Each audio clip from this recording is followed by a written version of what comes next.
สวัสดีค่ะคลิปนี้เฮากับสิพาทุกคนมาหาซื้อข้าวเหนียวดำค่ะ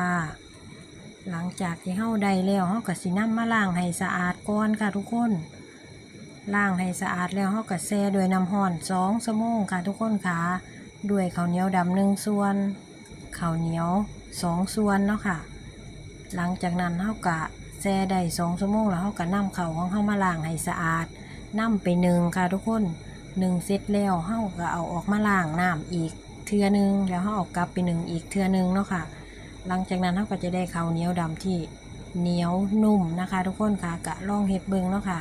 หลังจากนั้นมาเฮาก็มาเฮ็ดเมนูน้ำพริกเห็ดของเฮาค่ะเห็ดของเฮาก็นำไปอบทุกอย่างแล้วเนาะค่ะเครื่องปรุงทุกอย่างนำไปอบแล้วเฮาก็มาปั่นร่วมกันเลยค่ะแล้วเฮาก็มาปรุงกันเลยค่ะทุกคนปรุงเสร็จแล้วก็หน้าตาเป็นตาแซ่บค่ะทุกคนค่ะลงมือกินน้ำกันเด้อค่ะผู้ใดหิวข้าว